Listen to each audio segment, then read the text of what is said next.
For 91.9 WFPK Radio Louisville, I'm Nick James with Torquil. Jesus. You did well, Nick. I tried. Attempt. It was good. You know, you did great. That's how it goes. Of Stars, of course, here at Lollapalooza. Now, the new album, The Five Ghosts, we're playing a couple of songs off it, but I'm told it's a concept record, but I'm not familiar with what the concept is. Can you define that a little bit? Well, I don't know if it's a concept record so much as like when you make records, you know, there are things that feelings that you want to hold on to or whatever while you're making the record, something that's preoccupying you or something that's taking up a lot of your thoughts at the time, and you just do what you can. So you know, there was in our lives last year, there was a lot of loss. There was a lot of just things that led us towards thinking about the idea of ghosts and of losing people and of where people go when they die. And so it was sort of inevitable that we had to write music about it because it was right up in our grills, you know? So we just had to deal with what was in front of us, and that's what was in front of us. So it sounds like there's at least a unifying theme behind the record, which is, it's not the first time you've done that, because In Our Bedrooms After the War sort of had a unifying theme to that as well. Yeah, I mean, you know, we're a narrative band. We like to tell stories, and part of the way that our band works is because we have two voices. You can hear two different perspectives of a story in the same song, and I think that'll kind of always be a part of what we do, is just trying to build records that take you into a world and tell you a bunch of different little stories about a certain particular world or particular community, you know, and yeah, that's something we enjoy doing when we make records.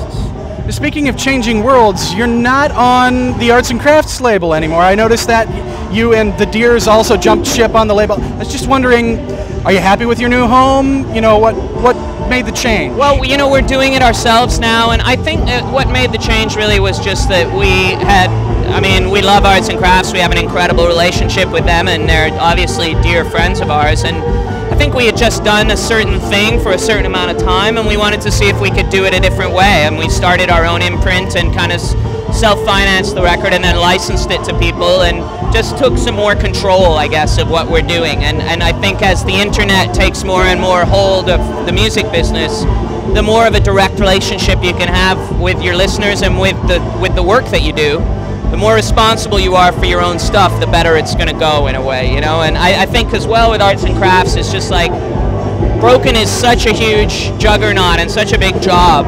And I think we felt like we wanted to be in a position where we didn't feel like someone didn't do something for us because they were doing something for Broken, or vice versa, because we're great friends with those people, and we wanted to keep our friendships the most important thing and kind of let the business thing fade a little into the background so that we could stay close as friends in a strange way, you know? Now, I was visiting your website before I showed up at Lollapalooza, and one of the things that caught my eye was the tattoo thing you got going on there. I was just wondering, have you got a favorite submission or a worst submission that you've seen so far? You know, I'm not a tattoo aficionado. I admire anyone with the nerve to have their skin pricked by ink, so I love them all. I think they're all brave souls, but no, I haven't sort of attached emotionally to one yet. I can't say that specifically. I'm glad maybe in time. I'm glad I'll grow to love one more than the others.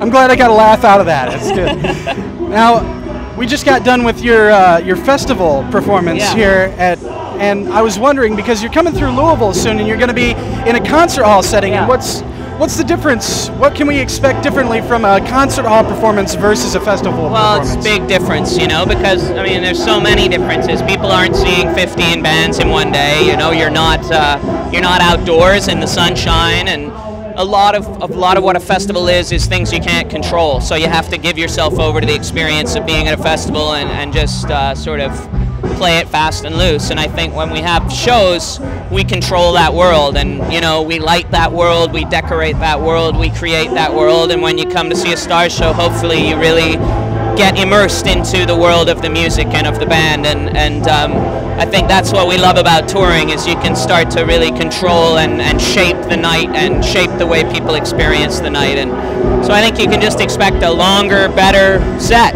with more lights and more doodads and more hits. Sounds great to me. I can't wait to see you guys come through Louisville. Thanks for stopping by. Thanks for talking to me. I appreciate it. Take care, Louisville.